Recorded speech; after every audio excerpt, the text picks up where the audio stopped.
Bonjour Gilles Bataillon. Bonjour. Vous êtes directeur d'études à l'École des hautes études en sciences sociales à Paris. Vous êtes un spécialiste de l'Amérique latine et du Nicaragua, un pays auquel vous avez d'ailleurs consacré un documentaire en 2013, Nicaragua, une révolution confisquée. Un titre, on peut dire, plus que jamais d'actualité 5 ans plus tard. Absolument. Ouais. Il faut rappeler donc l'histoire récente du Nicaragua, c'est le pays de la révolution sandiniste en 79, une révolution qui a chassé la famille des dictateurs Somoza à l'époque. Le chef de cette révolution, c'est le président actuel, Daniel Ortega. Au départ en révolutionnaire, aujourd'hui c'est un dictateur de 72 ans. Ah, c'est un tyran dans la grande veine des tyrans latino-américains. C'est-à-dire c'est un monsieur qui considère qu'il doit rester au pouvoir jusqu'à la fin de ses jours. Envers et contre tout. Envers et contre tout, et qui a oublié ce que lui a dit le président, l'ex-président uruguayen Tupamaro. Il y a des moments où il faut savoir qu'il faut partir. Alors il a déjà été au pouvoir de 79 à 90. Après, il a dû céder le pouvoir à des libéraux. Et il a perdu les élections en 90. Et il est revenu en 2006. Et il est revenu en 2006. Voilà. Et depuis lors, petit à petit, il a installé une dictature. On peut appeler ça une dictature. Absolument. Alors, on va dire que... Rappelez que la crise actuelle, je le disais, a déjà fait plus de 300 morts, je crois 320 ou 400, on ne sait pas. Plusieurs centaines de morts. On parle de plus de 400 morts aujourd'hui. Tout a commencé en avril dernier, après l'annonce d'une réforme de la sécurité sociale et surtout d'une réduction des retraites. On va voir en image un rappel avec Darik Aline Lopi. Dans un instant. Les étudiants ne lâcheront rien. Au Nicaragua, ils occupent leur établissement. Ils demandent le respect de l'autonomie des universités et le budget de 6% alloué à l'éducation. Les étudiants sont sortis pour protester. Ce n'est pas seulement les 6% de budget. Nous parlons de vie humaine. Les étudiants sont le fer de lance de la contestation. Depuis avril, le pays est secoué par un mouvement anti-gouvernemental. Les manifestations sont réprimées dans le sang. La situation est alarmante selon plusieurs organisations de défense des droits humains. Dans les rues, les slogans anti-Ortega fusent. Accusations de corruption, de népotisme, les manifestants réclament des élections anticipées et le départ du président Daniel Ortega. À 72 ans, il occupe la fonction suprême pour la 3e fois. Les jeunes se battent pour une patrie libre. Car les jeunes, les enfants, les adultes, nous en avons assez de cette dictature. Nous en avons assez de la répression. Pour fuir les violences, les Nicaraguayens affluent au Costa Rica. Dans le pays voisin, au moins 23 000 personnes ont effectué une demande d'asile selon l'ONU. Alors, il faut préciser que le président Ortega était un président normalement de gauche, sandiniste, oui. Et que cette réforme était imposée par le Fonds monétaire international et qu'il était évidemment prêt à l'appliquer. Alors, Ortega se prétend un homme de gauche et en fait, depuis qu'il est revenu au pouvoir, il a fait une politique avant tout favorable aux entrepreneurs qui ne payaient que peu ou pas d'impôts et il s'est plié à toutes les injonctions du FMI. Et il y a une espèce de grande rhétorique anti-impérialiste, mais dans les faits, il a suivi toutes les demandes du FMI.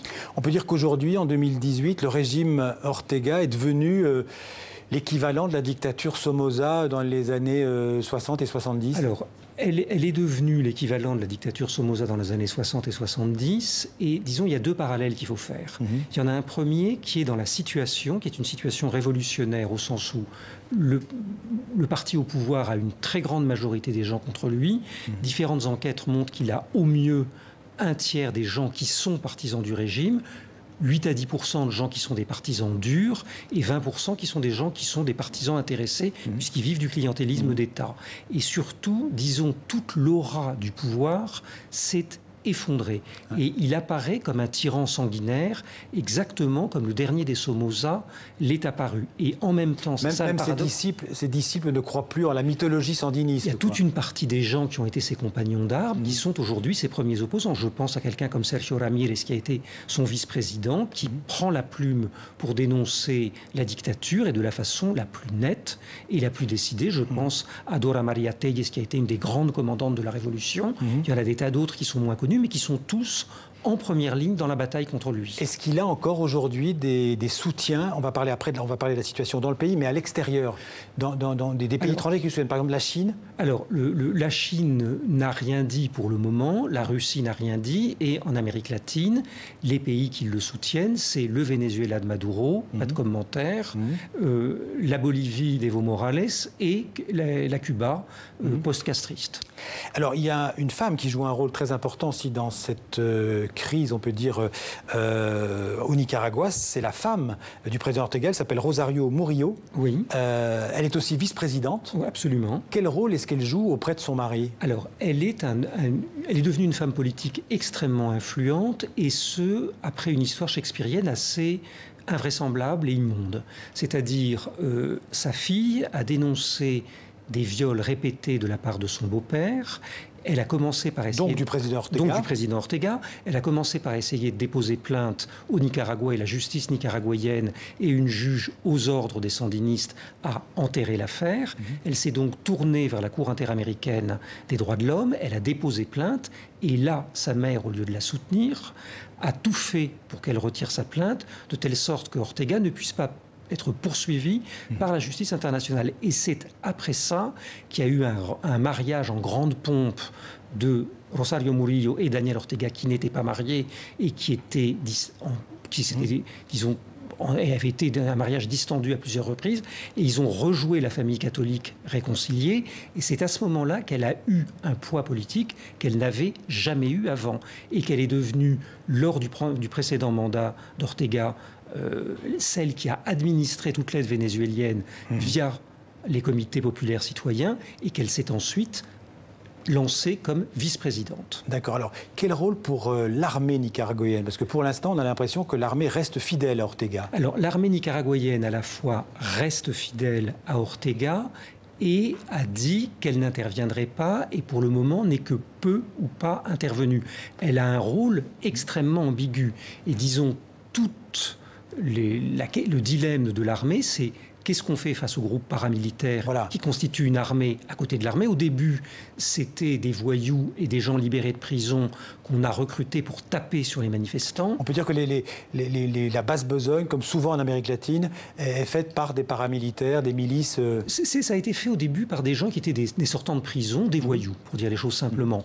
Et là, lors de la reprise des barricades et des villes insurgées qui s'étaient déclarées autonomes par rapport au pouvoir nicaraguayen, là, c'est manifestement des militants beaucoup plus disciplinés, beaucoup plus entraînés et beaucoup plus aguerris, dotés d'armes lourdes, des kalachnikovs, pour, disons, combattre des émeutiers très mal préparés. Ce sont eux qui affrontent en première ligne les émeutiers. C'est côte à côte, c'est ça qui est tout à fait impressionnant, les troupes de choc du front et la police. Alors, Gilles Bataillon, quelle sortie de crise? L'opposition, on l'a vu, a multiplié les manifestations, jusqu'ici sans succès, mais plutôt en faisant des centaines de morts. Qui représente au Nicaragua l'alternative politique à Ortega? Alors, l'alternative politique à Ortega, elle existe, et elle existe paradoxalement hors des partis.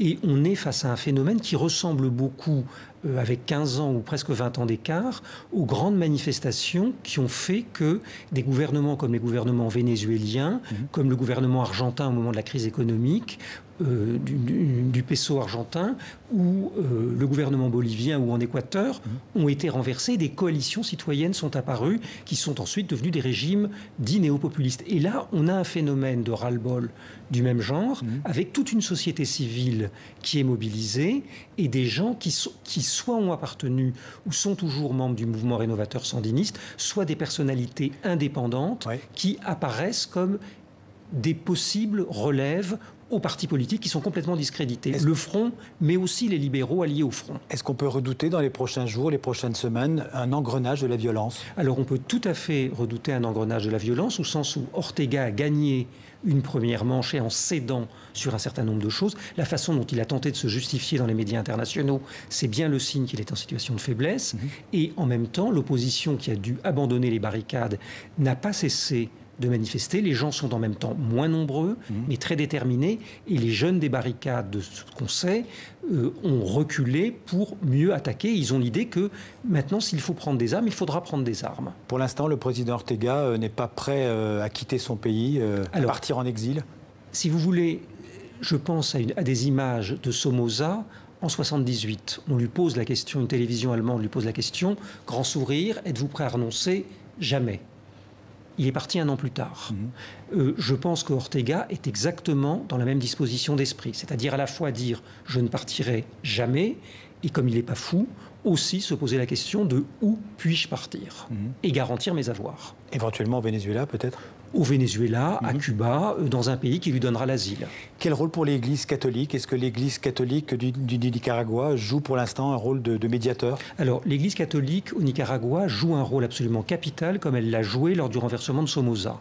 C'est-à-dire, elle apparaît aux gens en temps de crise comme la plus haute autorité morale. Et ça, Ortega, d'une façon, l'a reconnu quand il l'a invité à convoquer le dialogue et à l'organiser. Et comme il espérait l'avoir à sa main, il a été très déçu parce que l'Église a vraiment joué un rôle de médiatrice en disant, voilà, il y a une opposition qui demande des choses, il y a des droits de l'homme qui doivent être respectés et le dialogue doit se faire dans des conditions où vous aussi vous faites des gestes. Et elle a suspendu le dialogue, jugeant qu'il était impossible vu la violence d'Ortega, et Ortega la dénonce maintenant comme une secte satanique. Ouais. Et ils ont profané des églises, ils sont intervenus très brutalement contre un certain nombre de prêtres, et donc là l'Église se replie et désigne Ortega comme, en théologie thomiste, un prince antichrétien contre lequel le soulèvement est juste. Et on retrouve un discours en filigrane de l'Église qui était celui de 78-79 contre Somoza. Et la boucle est bouclée. Et la boucle est bouclée. Merci Gilles Bataillon pour ces précisions sur la situation au Nicaragua. Je signale d'ailleurs votre livre sur ce pays. On le voit à l'antenne, Enquête sur une guérilla. C'est aux éditions Le Félin. Merci beaucoup. C'est moi qui vous remercie. D'être venu.